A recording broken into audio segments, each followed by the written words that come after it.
হতালি দৌড়ে এসে বলতেছে আসসালামু আলাইকুম। হুজুর খবর কি? কিসের হুজুর? আমি তোর শ্বশুর। তোর বেটা আমার হাত ধরছে এমন ভাবে, না বললে ছাড়বি না। আলী বলতেছে হোসাইন নানার সাথে বেয়াদবি করো না, হাত ছাড়া দাও। দেব না, দেব না। আলী বলতেছে দিবা না কেন? বলে আমার মায়ের আগে কাঠুরে বউ জান্নাতে যাবে, কোন আমলের কারণে এটা না বলা পর্যন্ত হাত ছাড়বো না। আলী বলতেছে ঠিক ঠিক, ধরে থাক। কে আগে জান্নাতে যাবি, কে পরে জান্নাতে যাবি, এটা পুরুষ মানুষকে বলবি, এটা মেয়ে মানুষকে বলবো। আর লাগা 1 নম্বর জান্নাত আবু বকর, 2 নম্বর ওমর, 3 নম্বর ওসমান, 4 নম্বর আলী। এক সাহাবী বেজার হয়নি। সুবহানাল্লাহ। সাহাবীরা গেলে তাচ্ছে জান্নাত তালি হলো, আগে কি আর পরে কি। জোরে কোন কথা ঠিক কিনা? কিন্তু মেয়ে মানুষের হিংসা বেশি রে। মেয়ে তরকারি পাক করছে, মাছ আমার 1 টুকরা দিছে, মেয়ে খালি ঘুরতিছে, মা তোমার হাতের যা পাক মানে মধু, আর 1 টুকরা দিছে। মেয়েটা খুব খুশি, কিন্তু তাকে দিকে ওর মাও খালি টেপা মাছের মতো মুখ করে আছে। এগুলো কে গো, তোমার কি হলো? মেয়ের বাড়ি পার হয়ে যান, মেয়ের বাড়ি পার হয়ে যান, আপনার মেয়ে খালি পারে, আমি পারি। আমি কইলাম আল্লাহ রে, এরা কি জাত রে? মেয়ের প্রশংসা করলে মা বেজার হয়। এই জাতের নাম হলো নারী জাত। জোরে কোন কথা ঠিক কিনা? একজন থাকবি ক্ষমতায়, আর একজন থাকবি জেলখানায়। জোরে কোন কথা ঠিক কিনা? মরে যাবি, তাও চিকিৎসা করার হুকুম নাই। খালি হাসলে হবে না রে। আর আইতাল্লাযী ইউকাযযিবু বিদ্দীন, ধর্মের নাম ইত্যাদি কারা, এটা বোঝা লাগবে না? জোরে কান। আমার মায়েরা বোনের একটু মনোযোগ দিয়ে শুনবেন। আল্লাহ রাসূল বলে আলী সেই দিন নিষেধ করেছিলাম, কিন্তু আজকে বলার হুকুম দিলাম। আলী রে, হোসাইনকে বলে দে কোন আমলের কারণে তার মায়ের আগে কাঠুরের বউ জান্নাতে যাবে। আলী কান্দার বলে রাসূলুল্লাহ আপনি কিন্তু সেই দিন নিষেধ করেছিলেন, কিন্তু আজকে আবার বলতেছেন কেন? আল্লাহ নবী বলে আলী যেভাবে তোমার সন্তান হোসেন আমার হাত ধরেছে, না বলা পর্যন্ত হাতটা ছাড়বে না। এই হোসেনের মুখের দিকে তাকাইয়া আজকে তোমাকে বলার হুকুম দিলাম। ফাতেমা বলতেছে আপনি তাহলে জানেন কাঠুরের বউ জামিলা আমার আগে জান্নাতে যাবে, কোন আমলের কারণে আপনি তাহলে জানেন? আল্লাহ রাসূলের জামাতা আলী বলতেছে জানি রে, কিন্তু বলার হুকুম নাই। আজ তোমার ছেলের কারণে যখন হুকুম দিল, তাহলে শোনো শোনো, একটু বসো। মেয়ে মানুষেরা কোনো মেয়ের প্রশংসা শুনবার চায় না। জোরে কোন কথা ঠিক কিনা? এখন কোন আমলের কারণে কাঠুরের বউ তোমার আগে জান্নাতে যাবে, এটা শুনবার গেলে ধৈর্য ধরা দরকার আছে না নাই? খালি আপনি বইয়ের কাছে গল্প করবেন। আমি খালি আমার বলছিলাম বইয়ের কাছে, আর ছোট ভাইয়ের বউ ভালোই সুন্দরী। এই কথা বলা মাত্রে আর বউ কয় তুমি লুচ্চা নাকি? তোমার ভাইয়ের বউ সুন্দরী, তুমি আলেম মানুষ কেমনে দেখলা? আমি সেই দিনে কান ধরছি, আল্লাহ যা ভুল করা করছি, আর জীবনে যতদিন বেঁচে থাকবো কারো বউ সুন্দরী দেখলো আমার বইয়ের কাছে বলা যাবি না, আমার বই হলো 1 নম্বর সুন্দর। কথা ঠিক কিনা? খবরদার এই ভুল দান করেন না। আপনার বইয়ের কাছে অন্য কারো বইয়ের তারিফ দান করেন না, তাহলে কিন্তু ধরা খাবেন। মা ফাতেমা বসে গেলেন, হযরত আলী এখন শুরু করলেন, ফাতেমা তোমার কি মনে আছে দুপুর বেলায় তুমি আমার সামনে কান্না শুরু করে দিলে? আমি বললাম ফাতেমা কান্দার কারণ কি? ফাতেমা বলতেছে হাসান হোসেন কানতে কানতে না খায় ঘুমায় গেছে, এখন ঘুম থেকে উঠে যদি খাবার চায় তাহলে ওদের সামনে খাবার দিবার মতন কিছুই নাই। আলী বলতেছে আমার পকেটেও কোনো টাকা নাই। ফাতেমা বলে স্বামী গো, এই জন্য গোপনে একটা জিনিস আপনার হাতে তুলে দিব, আপনি এটা বিক্রি করে যেই টাকা পাবেন সেই টাকা দিয়া খাবার নিয়ে আসবেন। আলী বলতে জিনিসটা কি? এবার ফাতেমা ওন্না বের করে বলতেছে এই ওন্নাটা বিক্রি করে আপনি খাবার নিয়ে আসেন। হযরত আলী ফাতেমার ওন্না পকেটের মধ্যে করে নিয়ে বাজারের মধ্যে ঘুরতেছে, কিন্তু ঈমান বলতেছে আলী রে, ওন্না বের করে যদি বিক্রি করতে চাস আর খরিদ্দার যদি জিজ্ঞাসা করে ওন্না কার, তুই যদি বলিস আমার বইয়ের, তাহলে খরিদ্দার মুচকি মুচকি হাসবে আর মনে মনে বলবে পুরুষ মানুষ যখন বইয়ের জিনিস বেচা খায় ওই পুরুষটা হলো দুর্বল পুরুষ। জোরে কোন কি পুরুষ? আলী বলতে ফাতেমা গোটা বাজার পকেটের মধ্যে অন্য নিয়ে ঘুরি, কিন্তু বের করা বিক্রি করার সাহস পাই না। এমন সময় খরিদ্দার এসে আমাকে সালাম দিয়ে বলে আলী ভাই আমার মনে হয় আপনি কিছু বিক্রি করবেন। আমি আলী চমকে গেলাম, পকেট আছে অন্য আছে পকেটের ভিতরে, এক আল্লাহ ছাড়া দুনিয়ার কেউ বলতে পারে না, কিন্তু খরিদ্দার কেমনি বলে আপনি মনে হয় কিছু বিক্রি করবেন। আমি তাকায় দেখি ওই খরিদ্দার একটা ব্যাগ আমার সামনে মেলে ধরলো। আমি অন্যটা বের করে যখন ব্যাগের মধ্যে মধ্যে দিলাম। খরিদ্দার একটা বারো ওনার দিকে তাকাইলো না, ব্যাগের মাথা ধরে আমাকে 6টা দিরহাম দিয়ে চলে গেল। আমি হযরত আলী 6টা দিরহাম নিয়ে খাদ্যের দোকানে বললাম, দোকানদার ভাই খুব তাড়াতাড়ি এক টোপলা খাবার দাও। আমার হাসান হোসেন ঘুমায় গেছে, ঘুম থেকে চেতন পাইলি ওরা কান্না শুরু করে দিবে। দোকানদার 6 দিরহামের খাবার টোপলা যখন আমার হাতে দিবে, আমি 6টা দিরহাম দিয়ে যখন খাবার টোপলা নিব, এমন সময় একজন ফকির এসে আমার সামনে কান্দে, বলে আলী রে, আজকে 3 দিন হলে আমার বাড়িতে কোনো খাবার নাই, আমার বাড়িতে কোনো খাবার নাই। আরো আইতাল্লাযী পড়েন, আরো আইতাল্লাযী ইউকাসিবু বিদ্দিন ফাযালিকাল্লাযী ইয়াদউল ইয়াতীম ওয়ালা ইয়াহুদ্দু আলা তুআমিল মিসকিন। 3 দিন হলে আমার বাড়িতে খাবার নাই। আম্মা সাইলা ফালা তানহার, সাইলকারীকে খারাপ ব্যবহার করা যাবে? আলী চিন্তা করে 6টা দিরহাম নিয়ে খাবার টোপলা হয়ে গেছে, আমি এখন টোপলা নেব। আর এই সময় এই ফকির করে আল্লাহর কোরআন বলে, আলী রে, ফকিরের সঙ্গে খারাপ ব্যবহার করিস না। এখন আপনারা বলেন, হযরত আলীর কাছে আল্লাহর কোরআন বড় না সন্তান বড়? ধরে বলেন, কোরআন বড় না সন্তান বড়?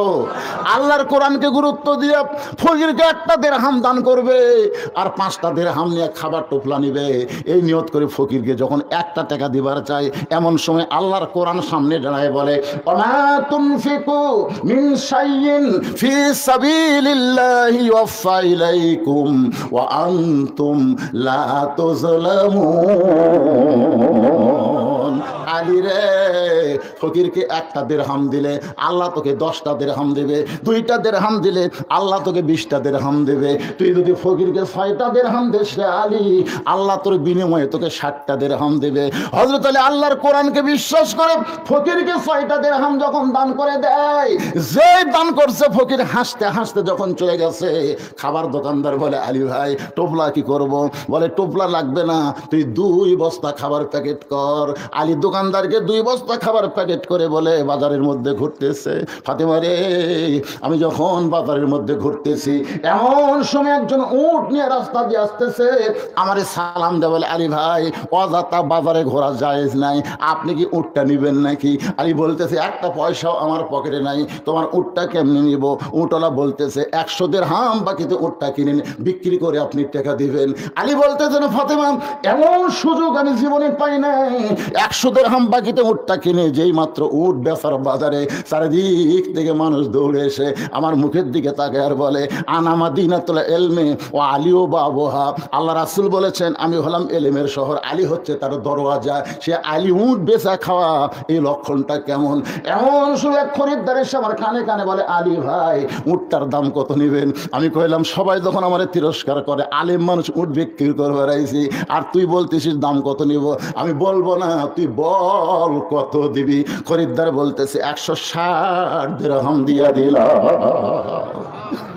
আলী বলতেছে, ফাতেমা শোনো, 160 দিরহাম দিয়ে উটটা বিক্রি করে উটওয়ালাকে 100 দিরহাম ফেরত দিয়া বাকি 60টা দিরহাম নিয়ে দোকানে গেলাম।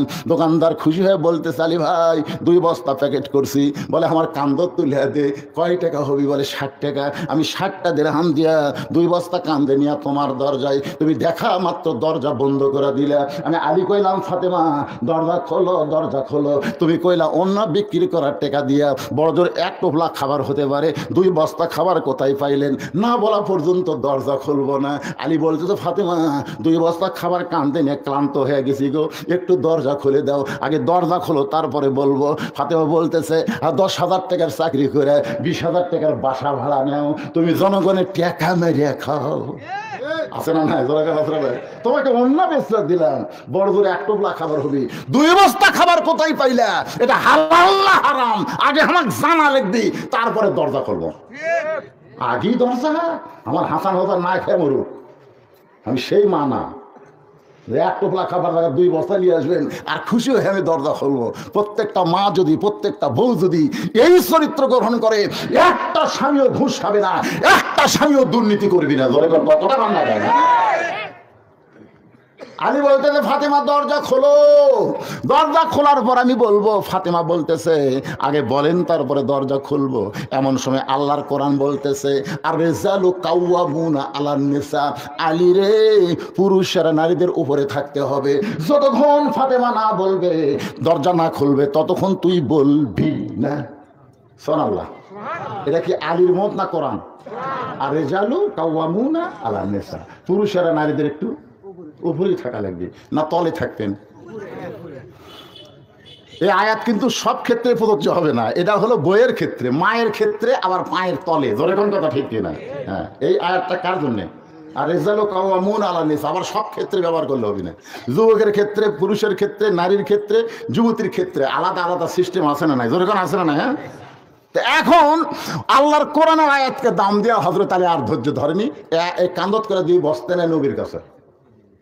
আল্লাহ নবী বসে আছিলেন, খুশি হয়ে দৌড়ে এসে আলীর কাঁধ থেকে 2 বস্তা নামায় নিছেন। আলী বলতেছে আপনি কত ভালো বাপ, আমি আসা মাত্র 2 বস্তা কান্দর থেকে নামে নিলেন, কিন্তু ওটা কি? রাসূল কয় কুন্ডে রে, ওই তো ফাতেমা আপনার মেয়ে, এত বন্ধ হয়ে 2 বস্তা কান্দর দিয়ে দাঁড়িয়ে আছি, দরজা খোলেনি। এই জন্য আপনার কাছে নালিশ দিবার আইছি। নবী হাসে আর বলে আলী রে, ফাতেমা যদি দরজা খুলতো তুই কি এখানে আসতি? না হুজুর, তাহলে এখানে আসতাম না, কিন্তু এখানে আসার পিছনে আমার মেয়ে। সোনালা কর না কেন? এই আলী, এই ফাতেমার ওন্না কে কিনেছে কত? তুই তো এত জ্ঞানী, কোন খরিদ্দার ফাতেমার ওন্না কিনেছে বল? আলী রে, তুই কি বলতে পারবি কোন ফকির তোর কাছ থেকে 6 দিরহাম ভিক্ষা নিছে? তুই কি বলতে পারবি? কোন উটওয়ালা তোর কাছে উট বিক্রি করলো? কে খরিদ্দার হয়ে কিনলো? আলী বলতেছি ইয়া রাসূলুল্লাহ, আমি এগুলো কিছুই জানি না, আপনি কিভাবে জানলেন? এই এখন ওটা কে? ওটা কে? ওটা আপনার মা। সুবহানাল্লাহ। আগে বলছিল বেটি, এখন ওটা আপনার মা। হ্যাঁ। আলী, কোন খরিদ্দার তোর কাছ থেকে ওন্না কিনলো? তুই কি বলতে পারবি কোন ফকির ভিক্ষা নিল? তুই কি জানিস রে আলী, কে তোর কাছে উট বিক্রি করলো, আবার কে খরিদ্দার হয়ে উটটা কিনলো? আলী বলতেছে আমি জানি না। রাসূল বললেন আমি জানি, এইটাই তোকে জানাতে চাই। সুবহানাল্লাহ বলেন। বাজান, এখন কোন খরিদ্দার ওন্না কিনলো শুধু আলী জানবে না, আমার সামনে যারা বসে আছেন আমরাও জানবার চাই। জানবার চান না? রে গে গামছা কি রে? এই দেখ কি, আপনাকে আমি অনুরোধ করতেছি, এরা সামনে বছর আমির হামজা কান্দি আমার ধরছে, আমির হামজা যখন ভাসতে হয়, তাই বলছি বাজান আমির হামজা আসলে এই খুলিত কিন্তু হবি না। কম পক্ষে 5 লাখ লোকের জায়গা করার একটা ধারণের একটা জায়গা লাগবে, কারণ এই মুহূর্তে গোটা বাংলাদেশে 1 নম্বর বক্তা হচ্ছে আমির হামজা। তার মধ্যে জেলত যার আকর্ষণ বাড়িছে। কথা ঠিক করে এরকে কি হাউস রে ভাই, আমির হামজা গান করে পাগলা, আমির হামজা গানে কয়টা সময় তুলে দেবো? যদি মনে করে যে আমার মতন 10:30টায় ওই কোন সময় গাড়ি লিয়ে চলে দিবি, তোর আর খুঁজেই পাবি রে। এই সোল টুপি আমার অশোনা।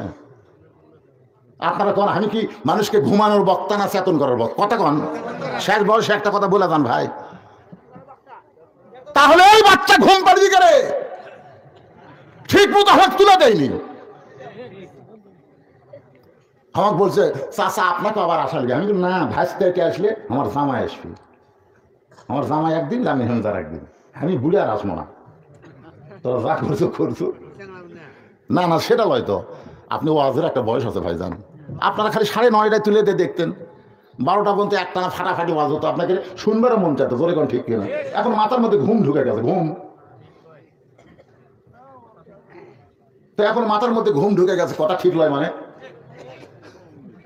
তুমি আবার বাড়তেছে 12টা 7 তারিখ নাই, যে তারিখে দাওয়াত বিজ্ঞাপন 15 ঠিক পর্দানিশি। কেমন পর্দানিশি? যারা হজ করছেন এখানে হাজী সাহেব বসে আছে, জাননি জান্নাতুল বাকির মধ্যে। আমরা উত্তর পূর্ব কোনার দিকে যেই যাবার চাচ্ছি, প্রথম 11 সালে হাই হাই রে, ওটি কতগুলো পুলিশ থাকে জানেন? গোরস্থানত, কবরস্থানত যা কেউ দুদিনকে হাত তোলে, আমরা তুলি না। খাজাবাদ দরবারে বাবা আমি বড় বিপদে আছি বাবা, মানে অভ্যাস আছে আমাকে। আর ওটি তারা শুতে আছে, জান্নাতের গেরুদ লেখা আছে 10,000 সাহাবীর বেশি সাহাবী জান্নাতুল বাকির মধ্যে শায়িত আছে। জোরে কর সুবহানাল্লাহ। গোটা বাংলাদেশে একটা সাহাবীও নেই। দুটা সাহাবী বলে এক ছিল নদীপথে, ওরা আবার চলে গেছে। বাংলাদেশের মাটি ভালো নয়, এই জন্য থাকিনি, কারণ থাকলে পূজা শুরু হয়ে যেত। জোরে কর কথা ঠিক কি ভাই?